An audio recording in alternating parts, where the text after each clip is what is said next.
Quem eu era antes já não faz mais sentido. Cheguei à conclusão de que esse Deus que eu conhecia não estava ao meu lado quando mais precisei. Então, decidi guardar essa fé numa gaveta e seguir em frente sozinha. Afinal, a única pessoa em quem posso confiar de verdade sou eu mesma. Foi quando perguntei, e você, o que faz da vida? E ela respondeu, sem rodeios, sou stripper. Na mesma hora, o lugar explodiu em aplausos, gritos, risadas. Uma energia contagiante tomou conta de mim. Era como se, de repente, eu estivesse reconquistando algo que havia perdido, a sensação de ser vista, admirada, desejada. E não demorou para que um fotógrafo do Playboy me abordasse. Você é minha musa, ele disse, minha descoberta. Estou orgulhoso de você. Ele me acolheu, me guiou, acreditou em mim quando poucos o faziam. Até sugeriu que eu fizesse os testes para ser playmate. Não muito tempo depois, recebi o convite para um trabalho incrível na Louisiana, para a edição especial do Mardi Gras. Eles me deram camisetas com o logo da revista na frente, e eu mesmo imprimi frases nas costas. Uma delas dizia, Deus ama o Playboy. Na minha cabeça, era possível ser modelo, atriz, qualquer coisa, e ainda assim servir a Deus. Achava que estava encontrando um jeito poderoso de fazer isso, mesmo que tudo parecesse distorcido, quase demoníaco. Mas eu estava tão cega que não enxergava a verdade. Agora, estou aqui para falar sobre o que vem depois. E tenho o prazer de receber minha amiga Júlia, que passou por muita coisa na vida. Ela começou no mundo da beleza como modelo adolescente, depois se tornou stripper e chegou a posar para o Playboy. Mas o Senhor a resgatou de uma escuridão profunda, livrando-a de opressões que nem ela mesma entendia. Hoje, Júlia está conosco para compartilhar seu testemunho poderoso. Seja bem-vinda, Júlia. Obrigada, Julie. É um prazer estar aqui. Para começar, gostaria de falar sobre quando me tornei Miss em Chicago. Tudo começou com um anúncio de concurso de beleza. Sempre admirei mulheres como Marilyn Monroe, que começaram assim e depois brilharam no cinema e na moda. Pensei, se elas conseguiram, por que eu não? Então, me inscrevi. Com o dinheiro que ganhei, paguei minhas taxas, cobri o custo do vestido e ainda consegui ingressos para minha mãe e minha irmã. Implorei, por favor, venham me apoiar. Não precisam pagar nada, eu já cuidei de tudo. No fim, ela decidiu ir, mas só apareceu na metade do evento. Quando a vi entrando com minha irmã, quase não acreditei. Eu estava ali, competindo com garotas que tinham vestidos caríssimos, maquiadores profissionais, todo o aparato. Eu não tinha nada disso. Meu vestido era simples, minha preparação, amadora. Mas, de alguma forma, venci. Minha mãe ficou chocada. Eu também. Nunca tinha feito um concurso antes, não sabia andar como as outras, não tinha aquele sorriso ensaiado, aquele jeito de falar perfeito. Mas ganhei. E aquilo mudou tudo. Não que eu sempre tenha sido vaidosa. Na verdade, gostar de maquiagem e cabelo sempre foi natural para mim. O que me viciou foi outra coisa, a sensação de ser importante. Em casa, minha vida era vazia, sem apoio. Eu era motivo de piada. Lá vai ela de novo com suas ideias malucas. Mas, no palco, estranhos acreditavam em mim. Aquilo me dava uma confiança que eu nunca tinha sentido. Era como uma droga, uma validação que meu coração tanto precisava. Finalmente, eu me senti alguém. Depois daquela vitória, algo dentro de mim despertou. Pensei, se conseguir isso, posso conquistar qualquer coisa. Sempre fui sonhadora. Antes mesmo de saber o que eram vision boards, eu criava os meus. Passava horas lendo, imaginando uma vida melhor, planejando minha fuga daquela realidade cinzenta. Cresci num ambiente conservador, cristão, cheio de regras. Tinha valores arraigados, amava Deus de verdade. Ainda criança, aos 4 anos, tive uma experiência espiritual intensa, um encontro real com Ele.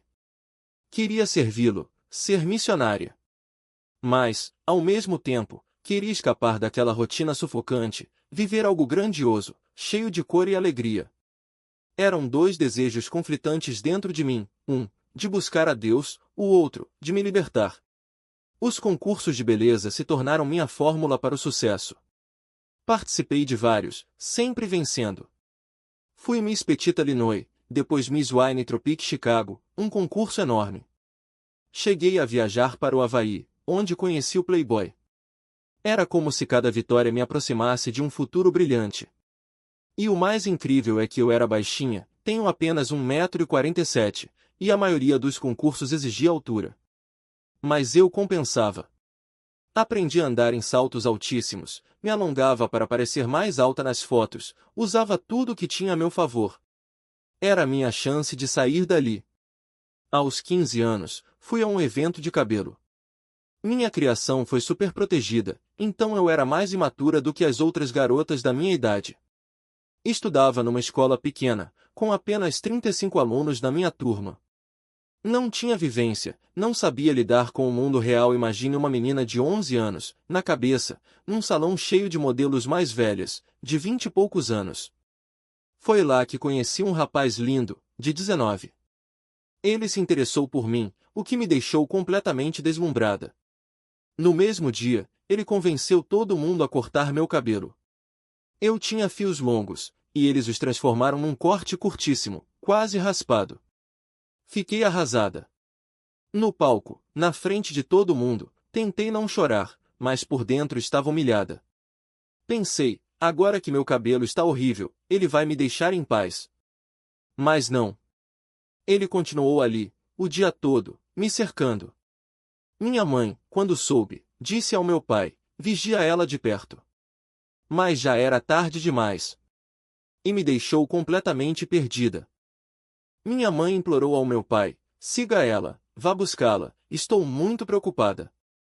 Mas ele me deixou lá por tanto tempo que o evento acabou, as luzes se apagaram, e eu ainda estava parada no estacionamento, vendo tudo ser desmontado ao meu redor. As cortinas caíam, os cenários eram empilhados, e eu continuava ali, sozinha, esperando por alguém que nunca chegava. Foi quando ele apareceu. Um modelo, com aquele carro esportivo reluzente, aquele sorriso fácil que parecia saber exatamente o que dizer. Cadê sua carona? Perguntou, como se já soubesse que eu estava abandonada. Meu pai, devia estar aqui, respondi, tentando soar indiferente, mas minha voz tremia. Não tínhamos celulares naquela época. Não havia como ligar, como pedir ajuda. Então ele ficou. Esperou comigo por 2 horas, rindo, contando histórias, fazendo piadas que me distraíam do frio e do medo. E quando finalmente me pediu meu número de telefone, algo dentro de mim hesitou. Nunca tinha dado meu número a ninguém antes. Mas ele insistiu, com aquela confiança que fazia tudo parecer normal. Vou te ligar, disse, e eu acreditei. E ele ligou. Todos os dias. Até que um dia, depois de semanas de conversas e promessas, me convenceu a sair escondida de casa. Eu nunca tinha feito nada assim. Nunca tinha desobedecido, nunca tinha mentido para meus pais. Mas naquela noite, eu o encontrei, e no instante em que entrei no carro, soube que algo estava errado. Ele dirigiu por ruas que eu não reconhecia, falando coisas que me deixavam pequena. Você é feia, sabia? Não sei por que perco meu tempo com você. Ou então, você é tão imatura. Vou para o Admiral Theater, lá tem mulheres de verdade. Eu não sabia o que era um clube de strip, mas as palavras dele me fizeram sentir suja, indigna. Ele plantou a semente da dúvida, eu não era suficiente. E para merecer seu afeto, eu teria que provar o contrário. A manipulação foi lenta, mas implacável. Ele me pressionava, me fazia sentir culpada, me dizia que se eu o amasse de verdade, faria o que ele queria. E eu fiz. Porque, no fundo, acreditava que era o preço a pagar. Quando voltei para casa naquela noite, me senti outra pessoa. Não era mais a garota que sonhava em mudar o mundo. Era alguém quebrada, alguém que carregava um segredo pesado demais para compartilhar. Minha mãe me olhava e perguntava, onde está minha menina feliz?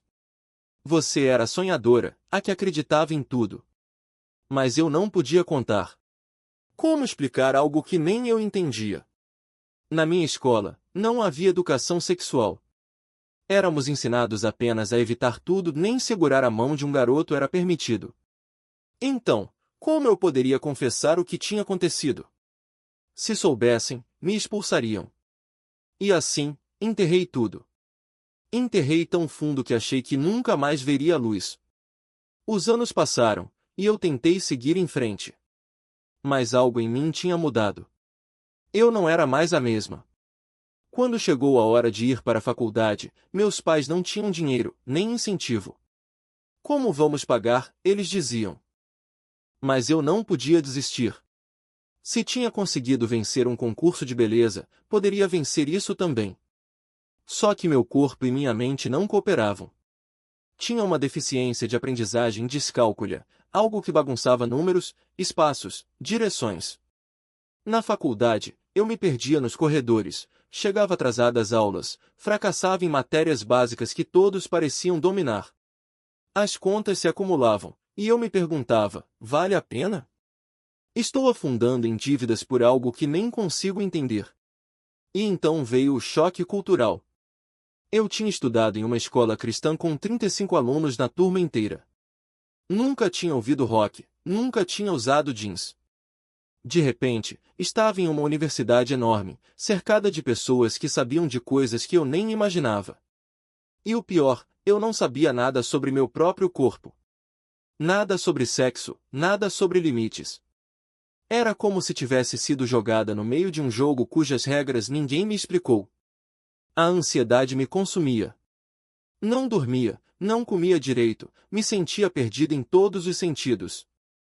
E no meio de tudo isso, conheci sociologia. Pela primeira vez, alguém me mostrou que havia outras formas de ver o mundo. Eu tinha crescido acreditando em uma única verdade, mas agora tudo era possível. E Deus? Deus parecia distante, indiferente. Se ele existe, não está me ajudando, pensei. Então, decidi colocá-lo de lado. Vou cuidar de mim mesma. Um dia, talvez, eu volte a acreditar. Mas agora, preciso sobreviver.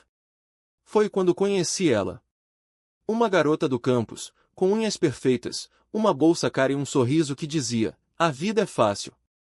Eu desabei na frente dela, contando minhas angústias, meus medos. E ela riu. Por que você está tão preocupada? Dinheiro é fácil de conseguir. E então me contou o segredo, ela era stripper. E naquele momento, algo em mim se iluminou. Eu já tinha feito performances no palco. Já tinha dançado, me apresentado, seduzido olhares. Talvez eu também consiga, pensei. Talvez essa fosse a resposta. A cada etapa eliminatória como se fosse uma batalha. Não era só beleza, era resistência, estratégia, carisma. E eu, que já tinha aprendido a ler multidões no palco do clube, sabia exatamente o que fazer. A primeira fase foi em um hotel luxuoso, com juízes de olhares frios e concorrentes que pareciam saídas de um catálogo. Eu não tinha o bronzeado perfeito, nem o biquíni de grife, mas tinha algo que elas não tinham, a capacidade de transformar qualquer espaço em meu território.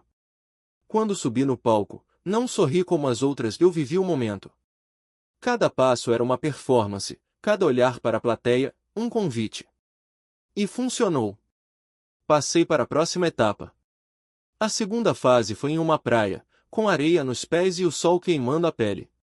As meninas reclamavam do vento, do calor, da maquiagem que derretia. Eu dancei. Não uma coreografia ensaiada, mas algo espontâneo, como se o ritmo do mar me guiasse. Os juízes pararam para assistir. E quando terminei, uma mulher de terninho branco se aproximou. Você não é como as outras. Você tem fogo. Ela me entregou um cartão. Se passar para a final, ligue para mim. Quero te representar. A final foi em Las Vegas. Um palco gigante, luzes cegantes, um público que não sabia meu nome, mas que eu faria lembrar. As outras concorrentes tinham patrocinadores, equipes de maquiadores, figurinos sob medida. Eu tinha um vestido emprestado, um par de saltos que machucavam os pés e a certeza de que, se não ganhasse, pelo menos teria dado tudo. Quando anunciaram meu nome como uma das finalistas, senti o peso daquilo. Não era só um concurso, era uma prova de que eu podia reinventar meu lugar no mundo. Não ganhei. Mas também não perdi. Porque, no dia seguinte, a mulher do terninho branco me ligou. Você não precisa de um título para ser uma estrela, disse ela. Você já é. E assim, sem perceber, eu tinha trocado um palco por outro. O clube me deu dinheiro rápido, mas aquele concurso me deu algo mais valioso, um nome, um caminho, a chance de ser vista sem precisar me despir. Mas o mundo da moda não era muito diferente do mundo noturno. As mesmas invejas, as mesmas armadilhas. As meninas que sorriam na sua frente falavam pelas suas costas. Os homens que prometiam oportunidades e só queriam uma coisa. Eu já sabia como era viver em guerra, então, em vez de recuar, aprendi a lutar de outro jeito. Se no clube eu usava o corpo para sobreviver, na passarela eu usava a mente. Se antes eu dançava para aplausos, agora eu negociava contratos. Se antes eu me escondia atrás de uma persona, agora eu mostrava quem eu era, e quem eu era, descobri, não precisava de validação. Mas havia algo que nenhum dos dois mundos me ensinou, como confiar de novo. Porque, no fim das contas, tanto no clube quanto nos bastidores da moda, as pessoas só te deixavam chegar perto se vissem vantagem. E eu? Eu só queria alguém que ficasse quando as luzes se apagassem. Várias competições locais, uma atrás da outra.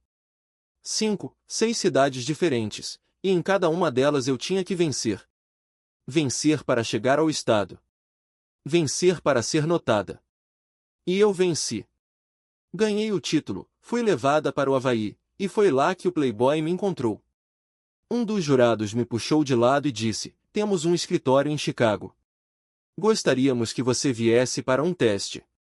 Não era um convite qualquer, era uma porta se abrindo, e eu sabia que precisava atravessá-la. O fotógrafo que me recebeu não era como os outros. Ele não me olhou como um corpo, mas como uma história. Você é minha musa, ele dizia. Minha descoberta. Estou orgulhoso de você. E, pela primeira vez em muito tempo, alguém não queria nada de mim além do meu sucesso. Ele me tratava como se eu fosse importante não por ser bonita, não por ser jovem, mas por ser eu. Ela é minha garota, ele repetia, como se me reivindicasse. E para uma menina que cresceu ouvindo que não valia nada, aquilo era como um bálsamo. Era como se, finalmente, alguém dissesse: você merece ser vista. O Playboy me tratou como uma princesa. Almoços sob encomenda, roupas escolhidas a dedo, um tratamento que ia além do profissional, era quase reverência. E, de alguma forma, naquele lugar onde tudo parecia superficial, eu encontrei algo que nunca esperei, uma sensação de pertencimento. As pessoas riem quando digo isso, mas eu sempre senti Deus nos holofotes.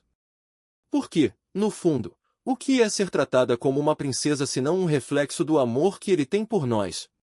Aquele cuidado, aquela atenção, aquele você especial era como se, pela primeira vez, alguém me dissesse o que eu sempre soube, mas nunca ouvi, que eu valia mais do que o mundo me fazia acreditar.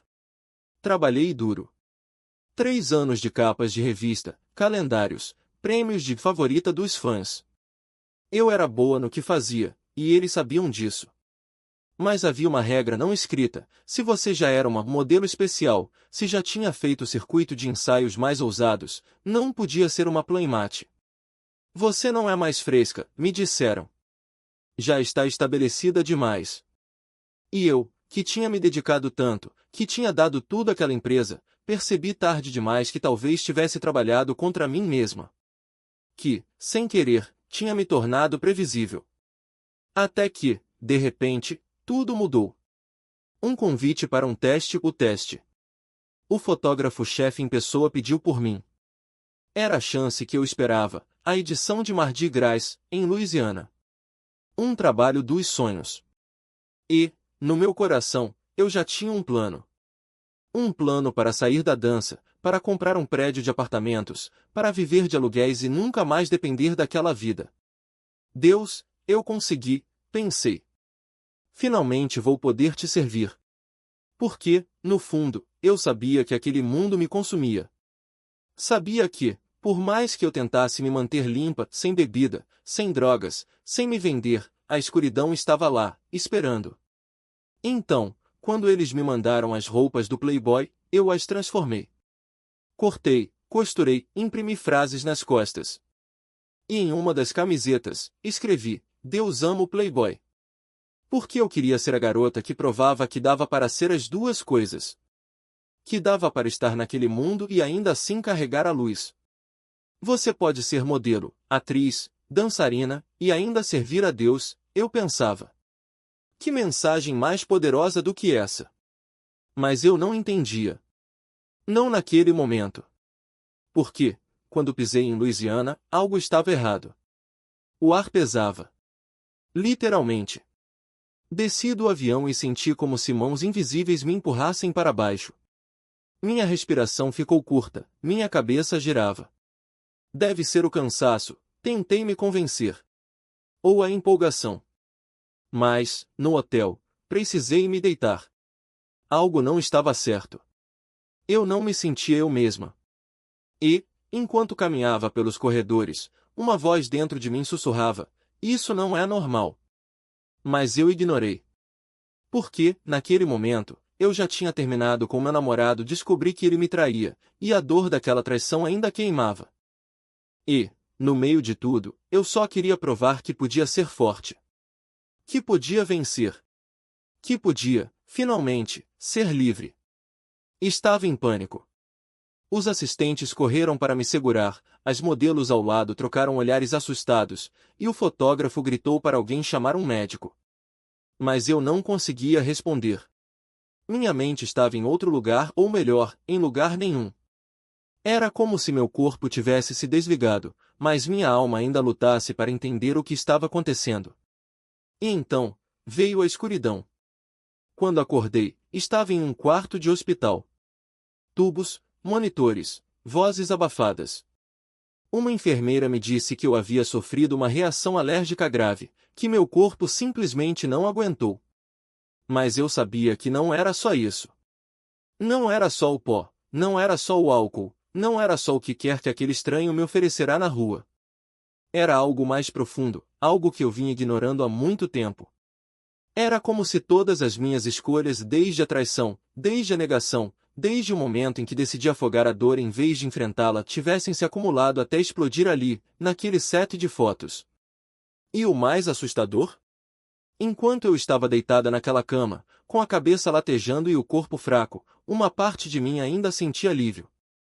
Porque, pela primeira vez em meses, eu não precisava ser forte. Não precisava provar nada. Não precisava fingir que estava tudo bem. Eu podia simplesmente parar. E isso, mais do que qualquer outra coisa, me aterrorizou. Por que se eu não podia confiar em mim mesma para tomar decisões simples, como não beber, como não aceitar algo de um desconhecido, como não me deixar levar por um momento de fraqueza, então em quem eu poderia confiar? Os dias seguintes foram um borrão de exames, conversas com médicos e a constatação de que eu havia chegado perigosamente perto de algo irreversível. E enquanto eu tentava entender como tinha deixado as coisas chegarem àquele ponto, uma verdade incômoda começou a se revelar: eu não tinha deixado. Eu tinha escolhido. Escolhido ignorar os sinais, escolhido me anestesiar, escolhido acreditar que a dor passaria sozinha. Mas a dor não passa sozinha. Ela se acumula, ela se transforma, ela encontra brechas para se manifestar, às vezes de formas que você nem reconhece. E então, quando finalmente tive alta, quando voltei para casa e olhei no espelho, não vi mais a mesma pessoa. Vi uma mulher que tinha perdido o controle, sim, mas também uma mulher que, pela primeira vez, estava pronta para admitir que precisava de ajuda. Por que não dá para seguir em frente fingindo que está tudo bem quando, por dentro, você está se despedaçando? Não dá para ser livre quando você mesmo é sua maior prisão. E eu, finalmente, estava pronta para quebrar as correntes. Me levantar daquela cama que não era minha, a calçar os sapatos que não eram meus e a encarar um mundo que, por muito tempo, eu havia tentado ignorar. Por que não dá para viver de favor quando você já passou a vida inteira se sentindo um fardo? Não dá para aceitar a caridade quando o que você mais precisa é provar para si mesma que ainda é capaz.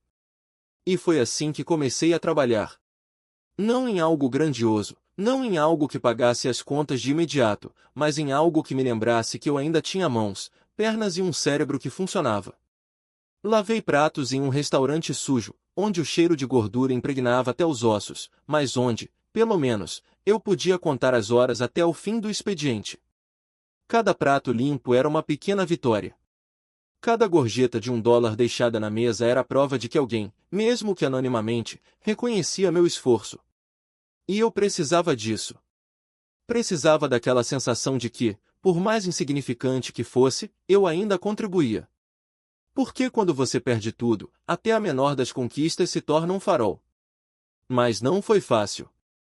Havia dias em que o simples ato de levantar da cama parecia uma montanha. Dias em que a voz na minha cabeça sussurrava que eu não merecia nada daquilo, que eu era um fracasso, que eu havia jogado fora tudo que construí.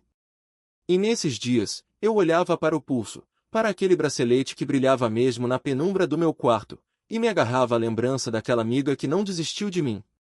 Às vezes, a força não vem de dentro. Às vezes, ela vem de alguém que acredita em você quando você já não acredita mais em si mesma. E então, quando a noite chegava e eu voltava para a casa da minha amiga, exausta, com os dedos enrugados de tanto lavar louça, eu encontrava minha afilhada esperando por mim. Ela corria para os meus braços e me puxava para o chão, querendo que eu lesse mais uma história da Bíblia. E eu lia. Li até minha voz falhar, até os olhos arderem de sono, porque naquele momento, eu não era mais a mulher que havia perdido tudo. Eu era a madrinha dela.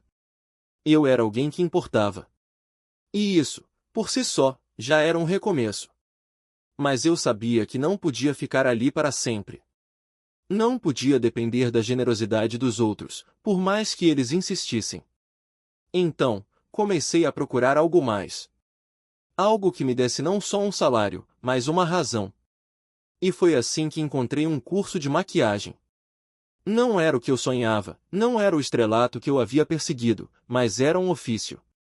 Era algo que eu podia aprender, aperfeiçoar, transformar em uma profissão de verdade. E, pela primeira vez em meses, eu me senti animada. Não era a empolgação de antes, aquela que vinha acompanhada de ilusões e promessas vazias. Era uma empolgação calma, quase tímida, como se eu tivesse medo de acreditar demais e me decepcionar de novo. Mas eu fui. Fui às aulas, mesmo nos dias em que mal conseguia me concentrar. Fui mesmo quando as olheiras sob meus olhos denunciavam as noites mal dormidas. Fui porque, no fundo, eu sabia que não tinha outra escolha.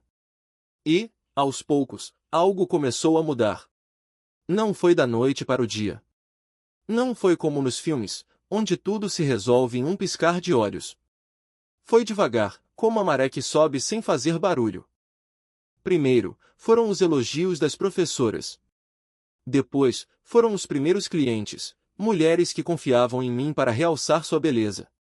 E então, um dia, eu me olhei no espelho e percebi que não estava mais me escondendo. Estava me vendo. De verdade. Claro que ainda havia dias difíceis. Dias em que a dúvida voltava com força total, dias em que eu me perguntava se aquilo era suficiente. Mas aí eu lembrava da minha afilhada, daquela menina que me olhava como se eu fosse seu herói. Lembrava da minha amiga, que me deu um teto quando eu não tinha mais para onde ir. Lembrava do bracelete, que ainda brilhava no meu pulso, um lembrete constante de que eu não estava sozinha. E, acima de tudo, lembrava daquela mulher no espelho, a que havia sobrevivido ao fundo do poço e ainda estava de pé. Porque no fim das contas, recomeçar não é sobre apagar o passado. É sobre aprender a carregá-lo sem deixar que ele te esmague. É sobre encontrar forças onde você achava que não havia mais. E, principalmente, é sobre entender que você não precisa ser perfeito para merecer uma segunda chance. Você só precisa estar disposto a lutar por ela. E o medo me atravessou como uma lâmina fria. Não era só o que eu estava vendo, era o que eu sentia. Uma presença densa, sufocante, como se o ar ao meu redor tivesse se tornado espesso demais para respirar. E então, no silêncio do meu apartamento, ouvi. Não eram vozes claras, não eram palavras distintas, mas um sussurro rouco, quase um riso abafado, vindo de lugar nenhum e de todos os lugares ao mesmo tempo. Era como se algo estivesse se divertindo com o meu pavor. Liguei para o meu irmão na mesma hora, o coração batendo tão forte que mal conseguia falar. Quando ele atendeu, sua voz estava estranha, distante, como se não fosse ele. Você não deveria ter deixado isso entrar, ele disse, e a frase não soou como uma acusação, mas como um aviso ou uma sentença. Desliguei, trêmula, e foi então que percebi, não era só ele. Não era só o apartamento. Era eu. Algo havia se agarrado a mim também, e eu não sabia como me livrar.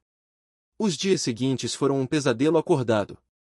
Eu via sombras se movendo nos cantos do quarto, mesmo com as luzes acesas. Ouvi meu nome sendo chamado quando estava sozinha. E, o pior de tudo, comecei a sentir uma raiva inexplicável, um ódio que não era meu, mas que queimava dentro de mim como fogo. Era como se algo estivesse me usando, como se eu fosse um recipiente para algo muito maior e muito mais escuro do que eu podia compreender. Foi então que uma amiga, sem saber de nada, me convidou para ir à igreja. Não era algo que eu costumava fazer, mas naqueles dias, eu estava disposta a tentar qualquer coisa. Quando entrei, foi como se o peso que carregava tivesse diminuído um pouco. Não foi mágica, não foi um milagre instantâneo, mas pela primeira vez em semanas, senti que podia respirar. E então, durante o culto, algo aconteceu. Não foi um trovão, não foi uma voz do céu, mas uma certeza tão profunda que me atravessou, eu não estava sozinha. Não era só o medo, não era só a escuridão. Havia algo, ou alguém, maior do que tudo aquilo. Não foi fácil. Demorou meses para que as vozes parassem, para que as sombras deixassem de me perseguir. Mas a cada dia, eu escolhi acreditar que havia uma saída. E, aos poucos, comecei a entender que a liberdade não era apenas sobre me livrar do que me assombrava, mas sobre encontrar algo, ou alguém, que me segurasse quando eu não conseguisse me segurar. Porque no fim das contas, a escuridão só tem poder quando deixamos que ela nos convença de que somos pequenos demais para vencê-la. E eu não era. Sendo gentis, mas às vezes essas gentilezas carregam algo mais. E eu aceitei. Não pensei duas vezes. Afinal, era só um bracelete, uma pulseira de olho grego, algo que protegia. Mas naquela noite, sonhei com cobras. Não eram cobras comuns, elas se enrolavam em mim, sussurrando coisas que eu não entendia, mas que me deixavam com o coração acelerado, como se soubesse, no fundo, que aquelas palavras eram veneno. Acordei suando, com a pulseira queimando no meu pulso como se estivesse viva. Joguei-a fora no dia seguinte, mas o peso daquilo não saiu comigo. Era como se, ao aceitar aquele presente, eu tivesse aberto uma porta que não sabia estar trancada. E não foi só isso. Pequenas coisas começaram a acontecer. Um espelho que quebrava sozinho no camarim. Um cheiro de podridão que aparecia do nada, mesmo com tudo limpo. Uma voz que sussurrava meu nome quando eu estava sozinha no vestiário, tão baixa que eu quase conseguia convencer a mim mesma de que era o vento. Mas eu sabia. Eu sabia que não era. Porque, no fundo, eu já tinha visto o suficiente para reconhecer quando algo não pertencia a este mundo. A casa-mãe, então, começou a me observar de um jeito diferente. Não era mais só a mulher que fazia comida ou dava conselhos, ela passou a me encarar como se soubesse de algo que eu não sabia. E um dia, ela me puxou de lado. Você está carregando algo, ela disse, sem rodeios. Algo que não deveria estar aqui. Eu ri, nervosa. Do que você está falando? Ela não riu. Essas coisas que você traz, elas não são suas. E elas não vão embora só porque você quer. Eu quis argumentar, dizer que ela estava exagerando, mas as palavras morreram na minha garganta. Porque, no fundo, eu sentia. Sentia o peso, a presença, como um hóspede indesejado que se recusa a sair. Foi então que percebi, a liberdade não era apenas uma questão de escolha. Não bastava decidir que não queria mais aquilo. Porque, às vezes, as correntes não estão no mundo exterior, elas estão dentro de você, enroladas em volta da sua alma, esperando o momento certo para apertar. E eu tinha passado tanto tempo lutando contra o que via, contra o que ouvia, que não tinha percebido que o verdadeiro campo de batalha estava em mim. Mas se há uma coisa que aprendi, é que Deus não nos deixa lutar sozinhos. Mesmo quando não entendemos, mesmo quando os outros não acreditam, Ele está lá.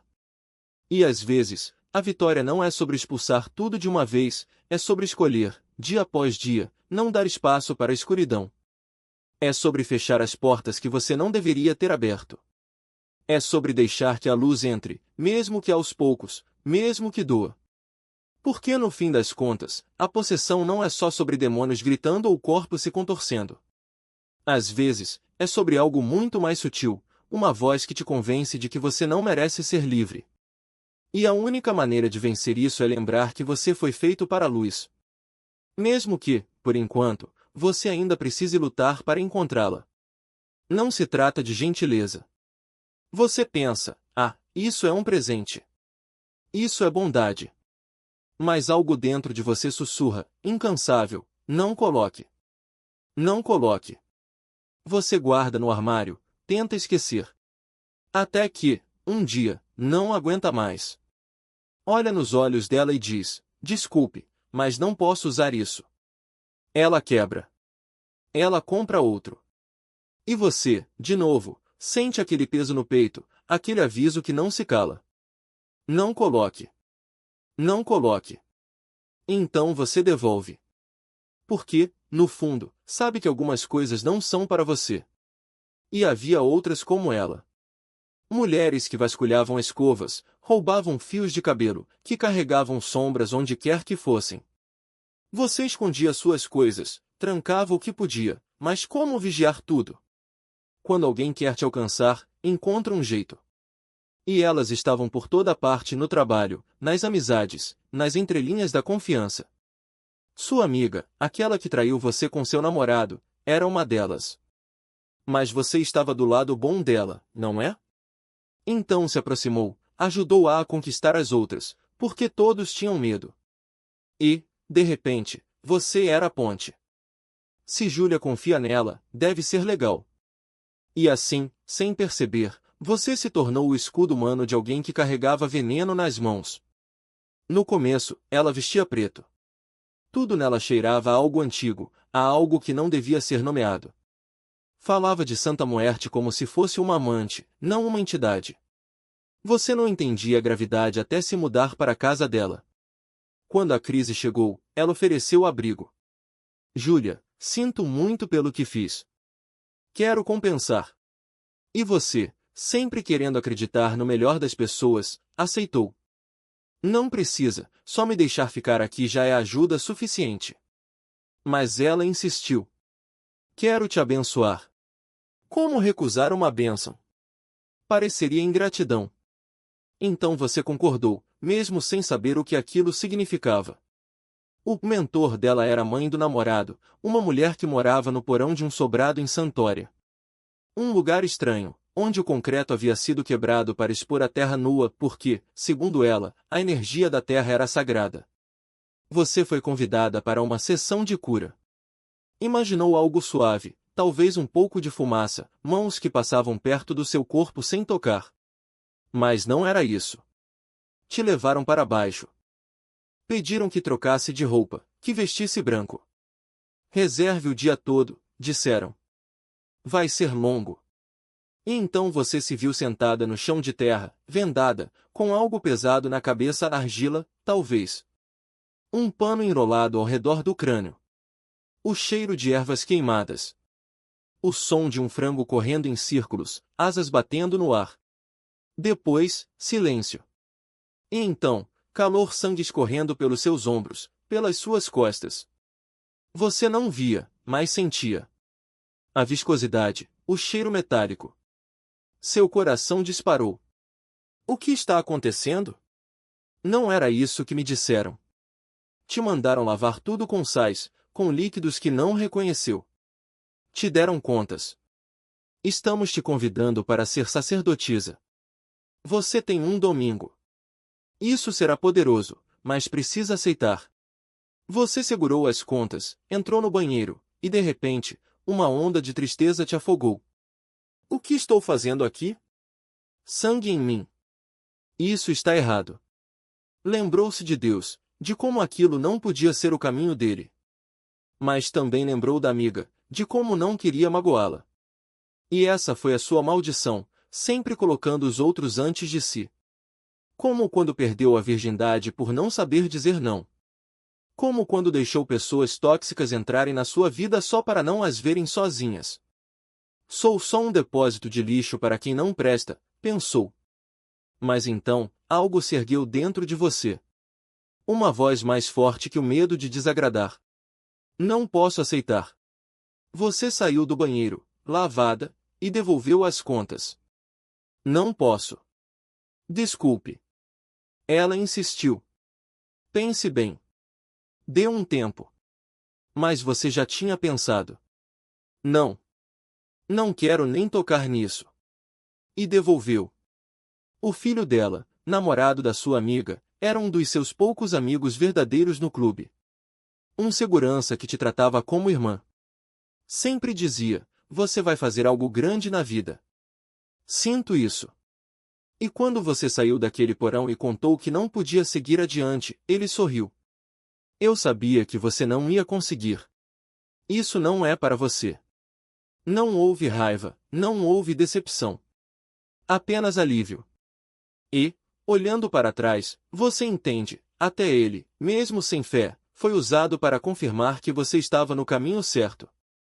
Nossa idade, e a morte dele não fazia sentido. Não havia aviso, não havia tempo para se despedir.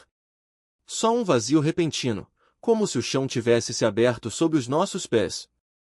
E naquele momento, algo em mim estalou.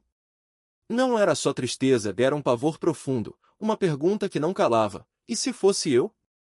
E se fosse John? Porque, veja bem, até então a vida era um roteiro perfeito. Tínhamos dinheiro, planos, sonhos. Mas a morte daquele amigo arrancou a máscara de tudo.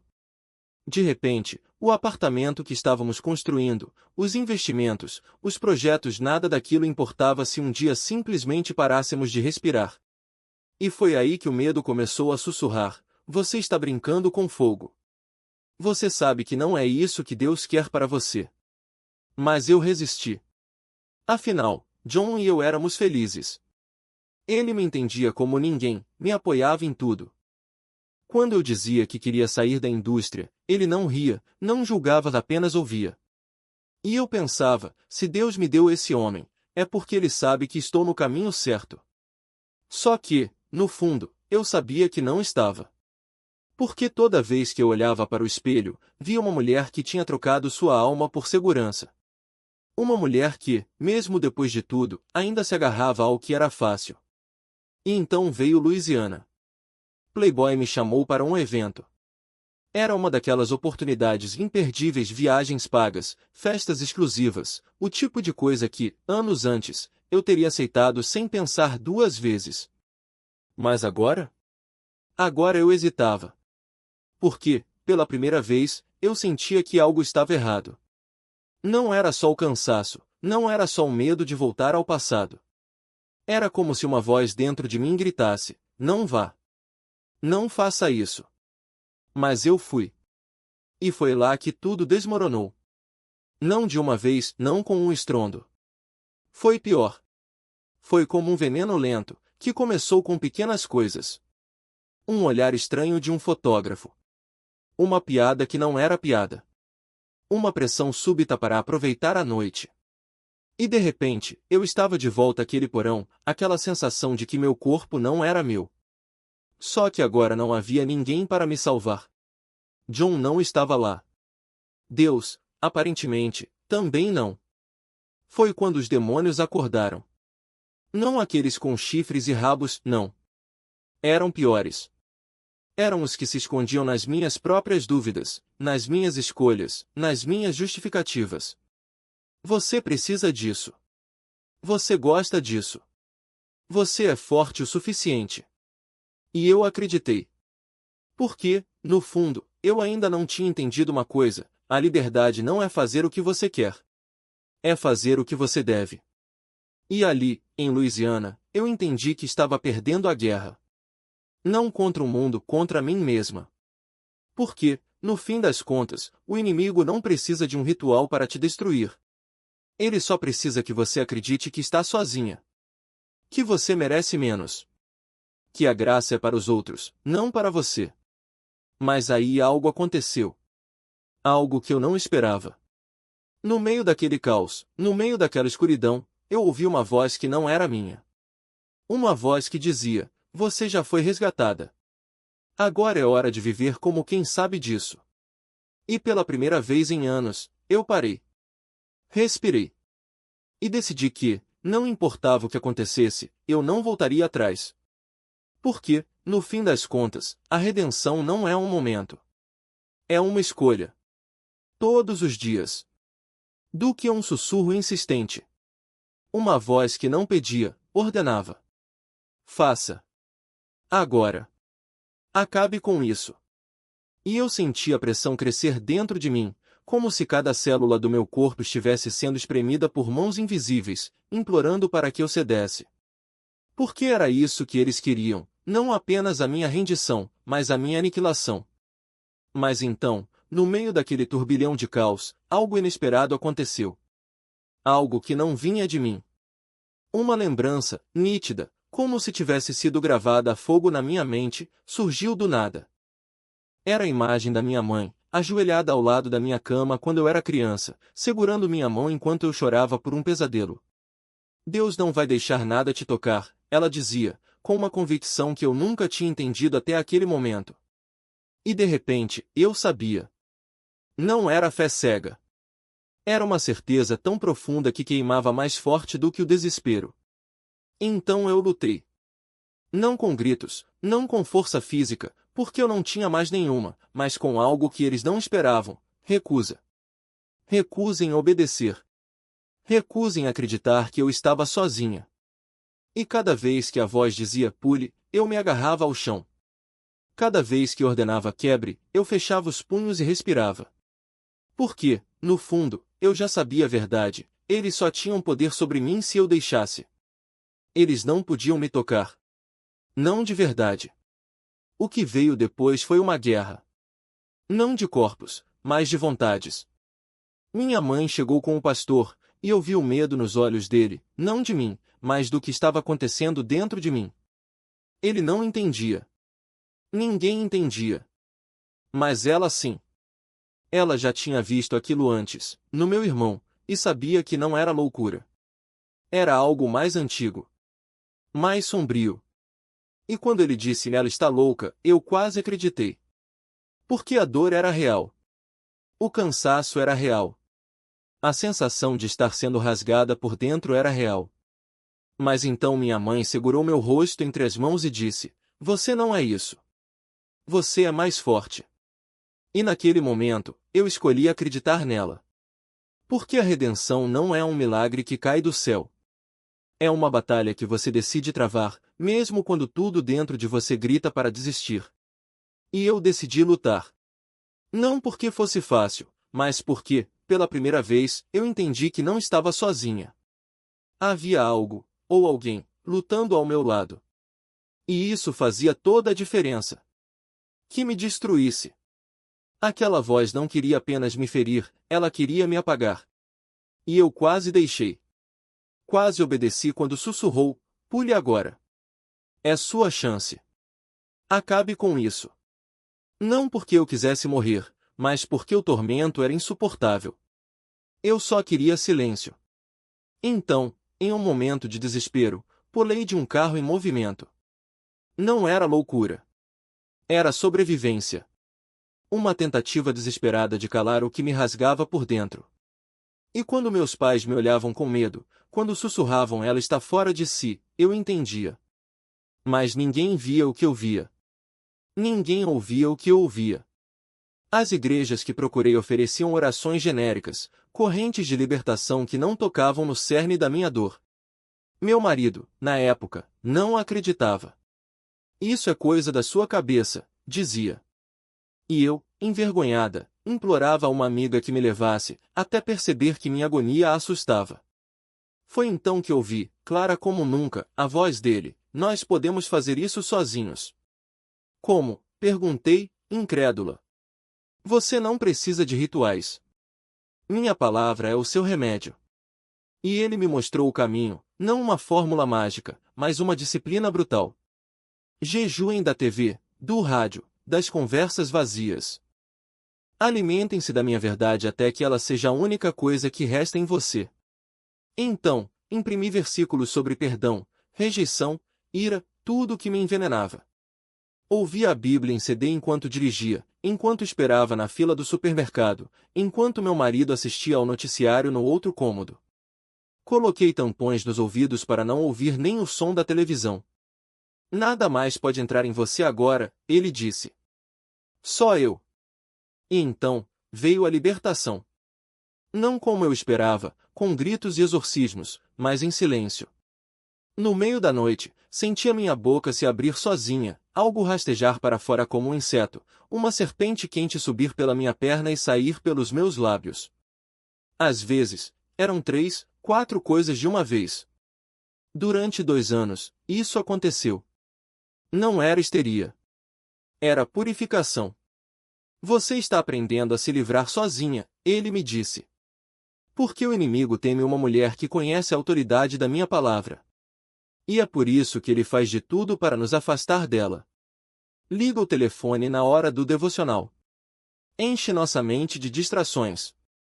Porque sabe que, quando nos enchemos de Deus, não sobra espaço para Ele. Não é coincidência que, toda vez que me aproximo da Bíblia, a resistência aumenta. É aí que você precisa estar, ele sussurra. Porque a cultura nos infecta todos os dias. A palavra é o antídoto. Mas não basta ler por ler. Deus me ensinou a buscar com estratégia. O que você precisa hoje? Cura? Força? Perdão? Vá atrás disso como quem procura um tesouro. Não é um livro de histórias antigas. É uma arma, um bálsamo, um mapa. Quando Davi estava deprimido, ele declarou: Por que estás abatida, ó minha alma? E então escolheu lembrar das promessas de Deus. É isso. Não é sobre remover o mal e deixar um vazio. É sobre preencher esse espaço com o que realmente importa. A psicologia, a autoajuda, os métodos modernos, muitos deles bebem da fonte das Escrituras, mas diluem sua essência. Não há poder maior do que a verdade de Deus. E ele pode usar até o que não é dele para nos trazer de volta. Mas por que se contentar com cópias quando se pode ter o original? A palavra não é um acessório na vida cristã. É o oxigênio. É o que nos mantém de pé quando tudo ao redor tenta nos derrubar. E hoje, quando a voz tenta voltar, eu não discuto. Não nego. Apenas abro a Bíblia e deixo que a verdade fale mais alto. Porque a libertação não é um evento. É uma escolha diária, de acreditar, de lutar, de se encher dele até que não sobre espaço para mais nada. É o que Deus pode usar para nos moldar. Porque a mente humana não é um terreno neutro, ela é um campo de batalha onde a verdade e a mentira disputam espaço. E se a ciência, em sua busca honesta, descobre como nossos cérebros são estruturados, por que não usar esse conhecimento para reprogramá-los com a palavra? Não se trata de misturar o sagrado com o profano, mas de tomar o que é útil, como um médico usa um bisturi, e submeter tudo ao crivo de Cristo. Porque Deus não nos deu um espírito de medo, mas de poder, de amor e de equilíbrio. Mas há uma linha tênue entre o que edifica e o que destrói. Yoga? Não é apenas alongamento. É uma porta escancarada para o ocultismo, uma prática que divide a mente e alimenta a escuridão. Conheço crentes que a praticam, e todos eles lutam contra a depressão, contra a instabilidade emocional, contra uma guerra interna que não deveria existir. Porque o inimigo não brinca em serviço. Ele não vem com sinais de alerta piscando, ele se disfarça de paz, de bem-estar, de algo inofensivo. E é aí que muitos tropeçam, achando que podem flertar com o pecado e ainda assim manter a comunhão com Deus. Como se ele fosse um marido traído que fecha os olhos para a infidelidade. Deus não é cego. Ele não negocia com a verdade. Se um homem não aceitaria sua esposa dormindo com outro, por que achamos que Deus aceitaria nosso coração dividido? A diferença entre a liberdade e a escravidão está nos detalhes. Nas pequenas concessões que fazemos pensando, isso não tem nada a ver. Mas tem. Porque o diabo não precisa de uma invasão espetacular para tomar território, ele entra pelas frestas que deixamos abertas. E é por isso que sua história, Júlia, é tão poderosa. Porque depois daquela noite de libertação, depois de você ter arrancado as raízes do ocultismo com as próprias mãos, Deus não apenas a restaurou, ele a usou para restaurar seu marido. E essa é a prova de que ele não trabalha com migalhas. Quando nos entregamos de verdade, ele não apenas nos limpa, ele nos transforma em instrumentos de cura para outros. E é para essas mulheres que eu falo hoje. Para as que estão presas em relacionamentos que as sufocam, para as que se vendem por migalhas de afeto, para as que acordam todos os dias se odiando um pouco mais. Deus não as vê como casos perdidos. Ele as vê como filhas que precisam ser lembradas de quem são. Porque o mesmo Deus que tirou você do fundo do poço, Júlia, está pronto para fazer o mesmo por elas. Ele não espera que você chegue pronta, ele se encontra com você no meio da lama e diz, agora, levante-se. Então, se você está assistindo isso e sente que não há saída, ouça bem, o que o inimigo planejou para sua destruição, Deus vai usar para sua vitória. Não uma vitória meia-boca, mas uma reviravolta tão grande que até você vai duvidar de como chegou até aqui. Porque ele não faz as coisas pela metade. Ele não nos dá migalhas de esperança, ele nos dá um banquete de redenção. E é por isso que eu oro agora. Não como alguém que já chegou, mas como alguém que sabe o que é ser resgatado das cinzas. Pai, eu te agradeço por cada mulher que está ouvindo isso e sente que não há mais jeito. Eu te peço que ela sinta o peso da sua mão sobre ela, não para condenar, mas para levantar. Que ela saiba que o mesmo amor que me alcançou no meu pior momento está disponível para ela hoje. Que ela entenda que suas lutas não são acidentes, são convites para que você mostre seu poder. E que, assim como eu, ela possa olhar para trás daqui a alguns anos e dizer, foi ali que tudo mudou. Porque, no fim das contas, não é sobre o que nós merecemos. É sobre o que ele já fez. E ele já fez tudo. Em nome de Jesus, amém.